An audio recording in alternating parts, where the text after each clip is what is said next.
नमस्कार साथियों, आज हम हमारे साइंस और टेक्नोलॉजी एनवायरमेंट इकोलॉजी मॉड्यूल के 5वें लेक्चर पर आ गए। और ये लेक्चर है नैनो टेक्नोलॉजी का। इस पर काफी सवाल बने हैं प्रीलिम्स और मेंस में, तो आइए आपको बताते हैं आज हमने नैनो टेक्नोलॉजी में क्या क्या पढ़ाया। क्या आपने पावर पैक कोर्स ज्वाइन कर लिया है? This is one of the finest and most focused programmes. आज क्या ज्वाइन कीजिए, ज्वाइनिंग लिंक आपको फर्स्ट कॉमेंट में मिल जाएगी। तो हमारे टोटल 16 मॉड्यूल हैं इस कोर्स में। 150 लेक्चर का शानदार कोर्स है, 7 महीने में पूरा होता है। अभी हम तीसरे मॉड्यूल पे हैं। पूरे 150 लेक्चर मैं ही पढ़ाता हूं एंड टू एंड, और बहुत बारीकी से सिलेबस का हम कवरेज करा देते हैं। तो आज हमने पढ़ा introduction to nano scale, Richard Feynman's historic speech, nano technology in history, scanning, tunneling, microscope technology, Spiderman, the physics of stickiness, चिपाहट की भौतिकी, nano materials, buckyball, CNT, magical carbon, graphenes, latest breakthrough, latest nanotech advancement, 8 बड़ी चीजें, और prelims, MCQ and mains question. तो इस तरह से कोशिश यही रहती है कि बेस्ट पॉसिबल मटेरियल अपने स्टूडेंट्स तक पहुंचे, सही तरीके से पढ़ाया जाए और एक इंटरेस्ट जगा के, क्योंकि साइंस टेक्नोलॉजी टॉपिक्स में कई लोगों को वैसे ही बड़े जल्दी जल्दी पसीने छूटने लगते हैं, जबकि आर्टिकल हमारा जो पार्ट 4A 51A बोलता है कि development of scientific temperament is a fundamental duty. तो भारत के लोग फंडामेंटल ड्यूटी नहीं निभा रहे हैं। सबसे पहले हमने इंट्रोडक्शन टू नैनो स्केल में बताया कि नैनो टेक्नोलॉजी में आप एटॉमिक लेवल का मैनिपुलेशन करते हैं, और यह बहुत बड़ी बात है क्योंकि 1 बिलियन ऑफ अ मीटर के लेवल पर मैनिपुलेशन करना और इस तरह की नैनो मशीनरी बनाना, ये एक फुलरीन है, बकी बॉल भी कहते हैं इसको। ये सारी टेक्नोलॉजी जो डेवलप हुई है, ये अपने आप में एक बहुत बड़ा चमत्कार ही कहूंगा मैं। नैनो टेक्नोलॉजी पढ़ाने में सबसे पहले हमें स्केल्स बहुत अच्छे से पढ़ानी पड़ती हैं, वो सारी स्केल्स, और किस प्रकार से ये सारी स्केल्स आपस में जुड़ी हुई होती हैं। Standard model of particle physics सिर्फ इसलिए बताया वापस कि एक अंदाजा लोगों को फिर से आ जाए कि हम किस स्केल की बात कर रहे हैं। नैनो टेक्नोलॉजी से जुड़ी सारी छोटी छोटी बातें, structure of oxygen, IBM written in xenon atoms, और 1 nanometer is to a tennis ball as the tennis ball is to an earth का एक कॉन्सेप्ट हमने पूरा डिस्कस किया। बड़े अच्छे अच्छे इसके अंदर इंफोग्राफिक्स थे। उसके बाद हम ऐतिहासिक फिजिक्स की एक स्पीच है रिचर्ड फेनमैन साहब की, उसको पूरा अच्छे से हमने कवर किया। There is plenty of room at the bottom की, और क्वांटम इलेक्ट्रोडायनामिक्स की फील्ड को भी आपने जन्म दिया, उस चीज पर भी चर्चा हुई। लेकिन ऐसा नहीं है कि नैनो टेक्नोलॉजी सिर्फ आधुनिक युग में हो रही है। हमारे पूर्वज भी नैनो टेक्नोलॉजी करते ही थे 500, 600, 1000 साल पहले, हालांकि उनको पता नहीं था। जैसे बायोटेक्नोलॉजी में हम लोग मैक्रो करते थे, माइक्रो हमको अब समझ में आया, तो ये लोग भी मैक्रो करते थे, उनको माइक्रो का आइडिया तो था नहीं। तो वो सारे एग्जाम्पल्स हमने अच्छे से डिस्कस किए। फिर ये बताया कि नैनो टेक्नोलॉजी की क्रांति में स्कैनिंग, टनलिंग, माइक्रोस्कोप का कितना जबरदस्त प्रभाव है, और क्वांटम कोरलिंग क्या होती है, इन सब के ऊपर सवाल बन चुके हैं।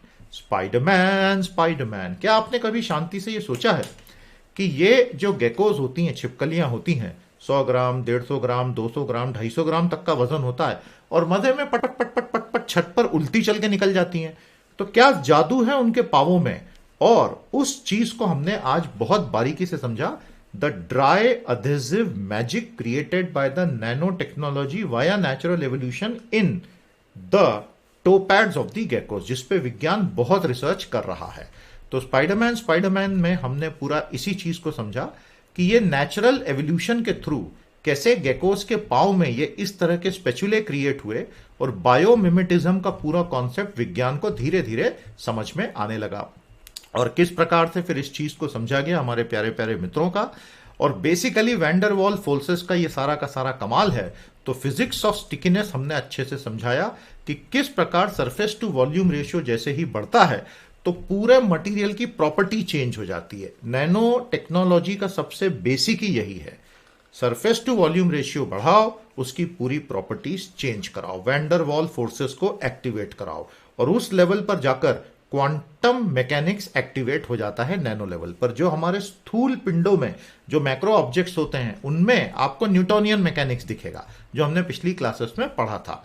तो ये वैन डर वाल्स के फोर्सेस का पूरा कॉन्सेप्ट अच्छे से बताया गया, स्टिकीनेस वाला पूरा कॉन्सेप्ट अच्छे से बताया गया है। उसके बाद हम आगे बढ़े नैनो मटेरियल्स पर। कितनी वैरायटी है नैनो मटेरियल की, 0D, 1D, 2D, 3D nano material क्या होते हैं ये बताया, और किस प्रकार से अब एक पूरी इंडस्ट्री अलग अलग नैनो मटेरियल्स की बन चुकी है। वो पूरी एक एक नैनो मटेरियल में घुस के पूरा समझने का हमने प्रयास भी किया। बहुत सारे क्वेश्चंस लगे हाथों क्लास में हम करवाते ही हैं। प्रीलिम्स के तो टोटल 800 से ज्यादा क्वेश्चन हम करवा देंगे, लेकिन इसके अंदर भी छोटे छोटे छोटे छोटे प्रैक्टिस क्वेश्चंस हम लगातार करवाते रहते हैं। हमारे प्यारे प्यारे दोस्त बीच बीच में आते रहे हमारे छात्रों से मिलने के लिए, छात्रों को भी मजा आया। बकी बॉल्स, रिचर्ड बकमिंस्टर फुलर इस प्रकार का आर्किटेक्ट था कि वो ऐसे डोम शेप बनाना था, तो उसके सम्मान में इस तरह के मॉलिक्यूल्स का नाम फुलरीन हो गया, और फुलर सरनेम पे से। और ये बकी बॉल्स की पूरी कहानी हमने फिर देखी, और फुलरीन में C60 हो सकता है, C540, C20 कुछ भी हो सकता है। कार्बन के एटम्स का पूरा कमाल है। कार्बन के एटम न केवल 4 इलेक्ट्रॉन्स की वजह से केमिकल कोवेलेंट बॉन्डिंग में लंबे लंबे ऑर्गेनिक मॉलिक्यूल्स बना डालते हैं, बल्कि उनमें वैंडरवॉल फोर्सेस का भी जो शीट लेवल पर वो एलोट्रॉपी इतनी शो करते हैं, तो कार्बन एक मैजिकल आइटम ही हो गया है बेसिकली। कार्बन नैनो ट्यूब्स पे विस्तार में चर्चा हुई, क्योंकि एग्जाम में इस पे काफी सवाल बने हैं। ये क्या होती हैं, इनका बेसिक स्ट्रेंथ्स क्या क्या होती हैं, जिस वजह से विज्ञान को ये बहुत अच्छी लगती है, इनसे बनने वाले प्रोडक्ट्स कौन कौन से हैं, यहां तक कि बॉडी आर्मर वगैरह भी कार्बन नैनो ट्यूब से बहुत अच्छे बनते हैं। ग्राफीन की 3-4 कार्बन नैनो ट्यूब के बाद जो ग्राफीन आएगा उससे ये सब जुड़े हुए हैं आपस में। ग्राफीन की 2-3 शीटों को जोड़ दो तो आप बहुत अच्छा बॉडी आर्मर का एक फंक्शनल स्ट्रक्चर क्रिएट करते हो। ग्लॉसरीज वगैरह हम पैरेलल में देखते हैं, क्योंकि एग्जाम ओरिएंटेड पढ़ाना है। फिर जब मैजिकल कार्बन की बात हुई, तो कार्बन एज एन एलिमेंट की पूरी सारी प्रॉपर्टीज जो हैं, graphite, diamond, amorphous carbon, fullerene, nanotube, graphene, ये सब अच्छे से पढ़ा गया कि वो इस तरह से क्यों कर पाता है। एलोट्रॉपी का पूरा, यानी जो इसके सारे के सारे अलग अलग स्वरूप होते हैं कार्बन के, अपरूप जिसको हम कहते हैं, एक से दूसरा, दूसरे से तीसरा, diamond, graphite, graphene, fullerene, CNT। आप ग्राफीन की शीट ले लो, उसको घुमा दो तो फुलरीन बन जाएगा, उसको ऐसा बेलन आकार में डाल दो तो CNT बन जाएगा, उसको ऐसा जोड़ दो तो ग्रेफाइट बन जाएगा। तो ये बेसिकली नैनो लेवल पर होने वाले प्रोडक्ट डिजाइन के लिए बहुत इंपॉर्टेंट कॉन्सेप्ट्स होते हैं। समझ में आया? और ये ग्राफीन की एक शीट का एक्चुअल तस्वीर है, माइक्रोस्कोप से लिया हुआ, जिससे ये पता चलता है कि इसकी एक्चुअल प्रॉपर्टीज क्या होंगी। समझ में आया? कार्बन नैनो ट्यूब्स पे क्योंकि क्वेश्चन काफी बने हैं, तो इसको बहुत अच्छे से फिर से समझाया गया। काफी सारे क्वेश्चंस फिर से आए, ये भी सारे करवा दिए गए बढ़िया से। छोटी छोटी चीजें प्रैक्टिस कर करके तो बात बनती है, करत करत अभ्यास के। ग्राफीन के जो लेटेस्ट ब्रेक थ्रू हुए हैं दुनिया में, कि अब जो कंक्रीट बन रहा है उसमें ग्राफीन ऐड हो रहा है, तो सीमेंट की नीड बहुत कम होती जा रही है। तो वो ग्राफीन का कंट्रीब्यूशन है एनवायरमेंट पोल्यूशन रोकने में, because cement industry is one of the most polluting industries of the planet today.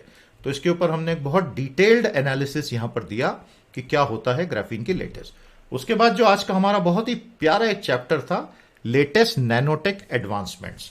देखिए, नैनो टेक्नोलॉजी इतनी एडवांस कर गई है कि उसमें 8 बड़ी चीजें तो हमने आज क्लास में पढ़ाई दी। नैनोटेक, स्फेरिकल न्यूक्लिक एसिड जिससे ब्रेन कैंसर का ट्रीटमेंट होता है।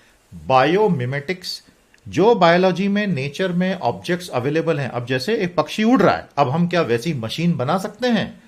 नैनो प्रोपेलर्स, बड़े बड़े जहाजों को बड़े प्रोपेलर चलाते हैं, क्या हम एटॉमिक मॉलिक्यूलर लेवल के प्रोपेलर बना सकते हैं? डीएनए एज स्टोरेज, ये क्रांतिकारी है, क्योंकि डीएनए जिस तरह की डेंसिटी पैक करता है इंफॉर्मेशन की, वैसी इंसान आज तक कभी नहीं कर पाया, और ये प्रकृति ने करोड़ों सालों में बनाया, तभी हर लिविंग चीज के पास डीएनए होता है। डीएनए ऑफ थिंग्स, आपने इंटरनेट ऑफ थिंग्स तो सुना है? अगर आपको पता है इंटरनेट ऑफ थिंग्स क्या होता है, बताओ कमेंट्स में। आपने डीएनए ऑफ थिंग्स नहीं सुना होगा, वो हमने आज पढ़ाया।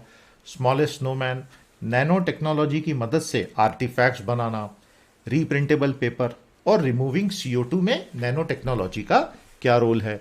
ये सारी चीजें एक बहुत बड़े सेक्शन में हमने बहुत अच्छे से कवर की।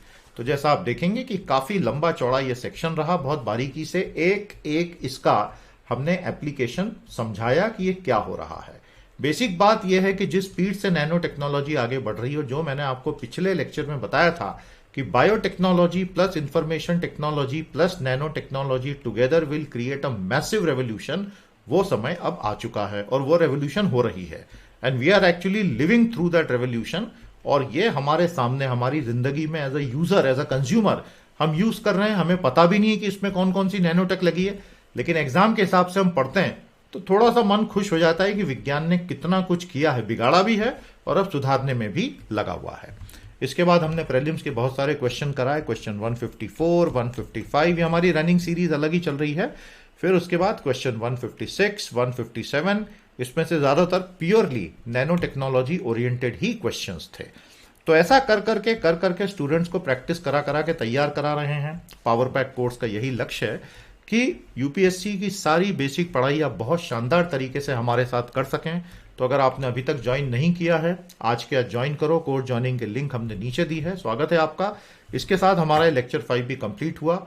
इसके बाद मंडे को हम लेक्चर 6 लेकर आएंगे, जिसपे और बहुत सारे एप्लीकेशंस पे बात करेंगे। आज के लिए इतना ही। नमस्कार, जय हिंद।